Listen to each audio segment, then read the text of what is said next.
오늘의 말씀 보도록 하겠습니다. 오늘의 말씀은 에스겔서 35장 1절서부터 5절 말씀까지 보도록 하겠습니다. 제가 가진 성경으로 구약 성경 1206쪽이 되겠습니다. 또 여호와의 말씀이 내게 임하여 이르시되 인자야 내 얼굴을 세일산으로 향하고 그에게 예언하여 이르기를 주 여호와께서 이같이 말씀하시되 세일산아 내가 너를 대적하여 내 손을 내 위에 펴서 내가 황무지와 공포의 대상이 되게 할지라. 내가 내 성읍들을 무너뜨리며 내가 황폐하게 되리니 내가 나를 여호와인 줄 알리라. 내가 옛날부터 한을 품고 이스라엘 족속의 환난 때 곧 죄악의 마지막 때에 칼의 위력에 그들을 넘겼도다. 아멘. 사람은 경쟁 심리가 강해 이기려는 마음이 앞섭니다. 이기면 통쾌한 마음과 몸짓으로 기뻐하며 환호합니다. 경쟁 심리가 언제 어디서 많이 발동되는지 아십니까? 운동회입니다. 운동회에서 100m 달리기와 마지막 릴레이 달리기에서 경쟁심이 절정에 달아오릅니다. 특히 경쟁심은 극적인 상황에서 더욱 발휘됩니다. 상대팀에게 경쟁에서 뒤져 있다가 크게 달아오르는 순간이 있습니다. 앞에 가던 상대가 겹질려 넘어지거나 코너를 돌다가 넘어지거나 바톤을 건네다가 놓치는 경우입니다. 이런 경우 여러분들은 아싸 하는 마음이 절로 나오십니까? 아니면 안 됐다, 안타깝다가 절로 나오십니까? 보통은 안 됐다는 말보다는 아싸가 먼저 나올 것입니다. 상대가 어떻게 되든 승리가 목적이기에 그러한 말이 나오는 것입니다. 상대의 실수나 약점이 드러나는 경우 안타까워하기보다 그것을 이용해 승리하는 것이 중요하다고 여깁니다. 경쟁에서 지게 되면 그에 따른 몫이 우리의 것이 되기 때문입니다. 경쟁심이 강해질수록 질투심이 불타오릅니다. 질투심이 불타오르면 비열한 방법까지 동원해서 상대를 이기어 발 아래 두려고 합니다. 성경에서 경쟁심의 극치를 보여주는 역사가 이스라엘과 에돔과의 관계를 통해서 나타납니다. 이스라엘과 에돔은 이삭의 쌍둥이 아들로 야곱과 에서를 뜻합니다. 그들은 리브가 뱃속에서부터 경쟁심에 서로 싸웠습니다. 그들이 얼마나 뱃속에서 싸웠는지 리브가가 고통을 느껴 기도할 정도였습니다. 창세기 25장 22절 말씀 보시면 그 아들들이 그의 태 속에서 서로 싸우는지라 그가 이르되 이럴 경우에는 내가 어찌할꼬 하고 가서 여호와께 묻자온대라고 말씀합니다. 이들은 뱃속에서부터 원수처럼 싸우기 시작했고 그것이 장자권 싸움으로까지 이어졌습니다. 그 싸움에서 에서는 야곱에게 장자권을 빼앗기고 그로 인해 에서는 피해의식을 갖고 야곱을 죽이고자 하는 계획을 합니다. 창세기 27장 41절 말씀 보시면 그의 아버지가 야곱에게 축복한 그 축복으로 말미암아 에서가 야곱을 미워하여 심중에 이르기를 아버지를 곡할 때가 가까웠은즉 내가 내 아우 야곱을 죽이리라 이러한 마음을 품습니다. 야곱과 에서는 리브가 뱃속에서부터 철전지 원수로 서로 싸워서 이겨야 할 대상으로 여겼습니다. 결국 그들은 함께 살지 못하고 서로 갈라지게 되었고 각자의 삶을 살다가 창세기 33장에서 야복강을 건넌 야곱이 예서를 만나게 되어지고 하나님의 은혜로 서로 화해의 장을 열고 감정을 정리하게 됩니다. 그 이후로 그 둘과의 관계가 어떻게 진전이 되는지는 잘 나타나지 않다가 창세기 36장에 가서야 에서가 세일산에 거주하였다는 내용을 언급합니다. 창세기 36장 8절에 이에 에서 곧 에돔이 세일산에 거주하니라 이렇게 말씀합니다. 그리고 에돔 족속이 민수기 20장에 등장하게 되어집니다. 이스라엘 백성들이 가나안 땅을 향해 가는데 모세는 서해 남쪽에 위치한 에돔 땅을 지나야만 했습니다. 그래서 에돔 왕에게 이 땅을 지나가게 해달라고 제안합니다.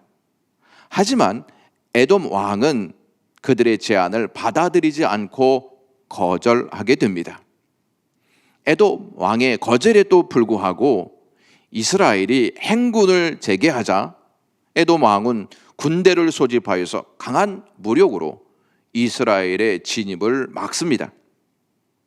그토록 필요했음에도 불구하고 이스라엘이 에돔과 접전하지 않고 돌이켜 다른 길로 가게 됩니다.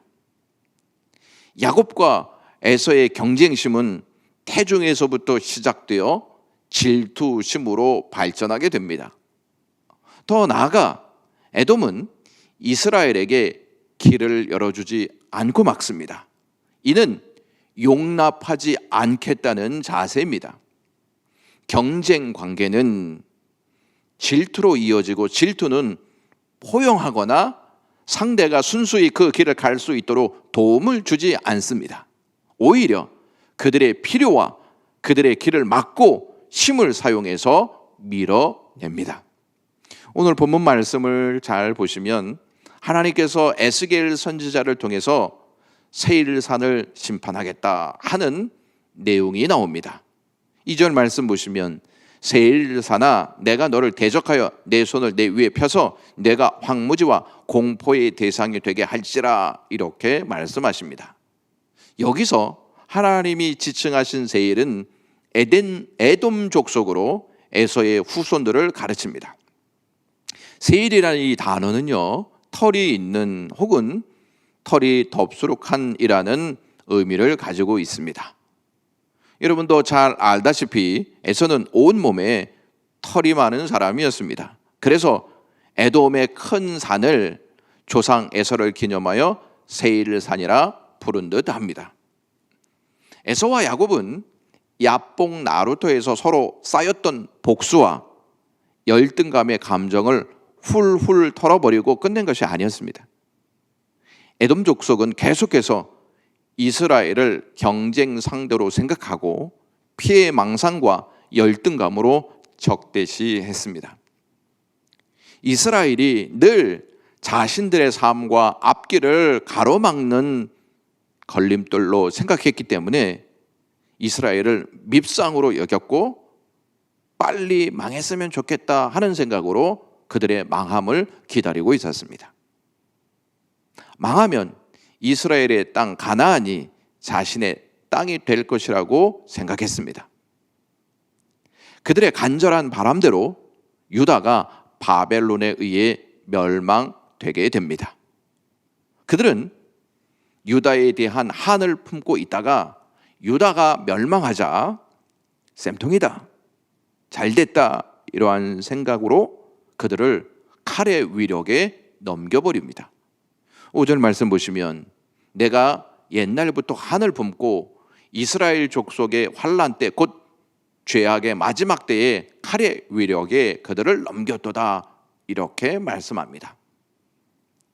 에돔은 자기들의 바람대로 이스라엘이 바벨론에 의해 가혹하게 고통을 당하자 덩달아 바벨론 편에 서서 칼을 휘둘러 잔인하게 이스라엘을 공격합니다. 이는 에서가 야곱을 미워해서 이삭이 죽기만을 바라며 한을 품으며 복수의 칼을 갈고 있었던 그 칼을 야곱에게 휘두르는 것과 똑같습니다. 에돔 족속들은 환난을 피해 도망가는 유다 사람들을 쫓아가 유혈 참사를 즐겼습니다. 우리는 경쟁심이 어떠한 결과를 낳는지에 대해 그다지 신경을 많이 쓰지 않고 경쟁심을 받아들입니다. 경쟁심이 있어야 열정을 갖게 되고 한 걸음 더 도약할 수 있는 계기가 된다고 경쟁심을 좋게 생각합니다.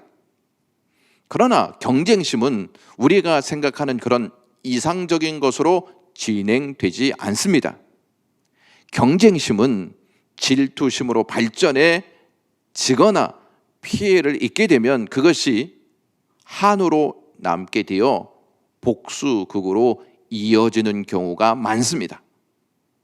너무 극단적이라고 생각하십니까? 그렇지 않습니다.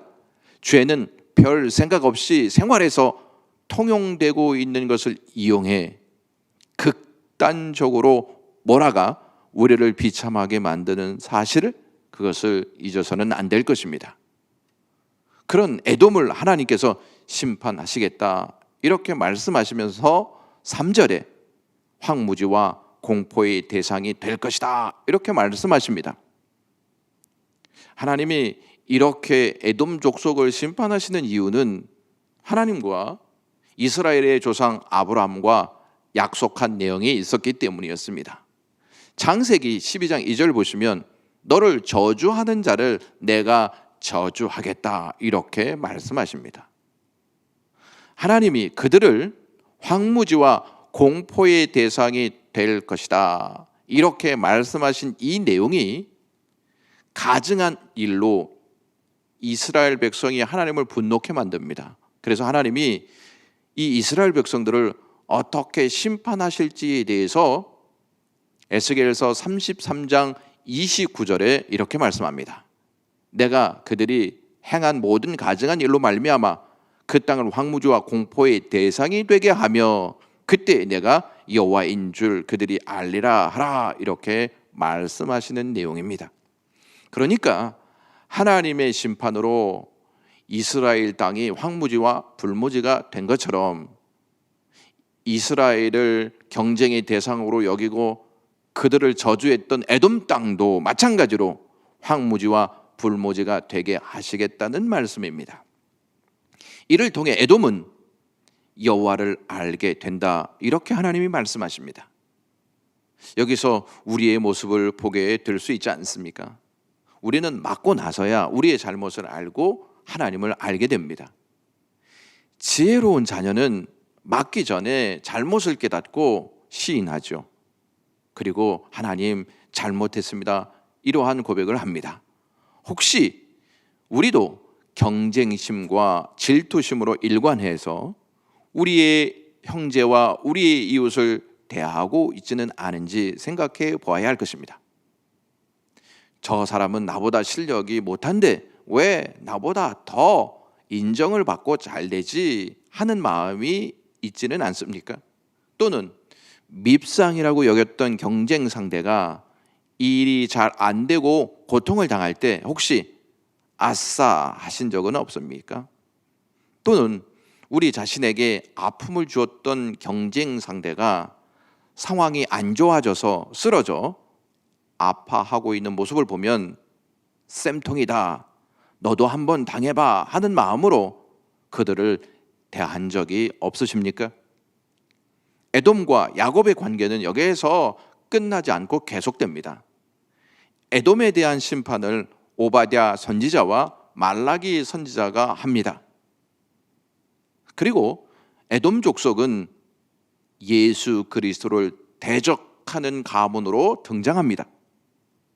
헤롯 가문이 에돔 족속입니다.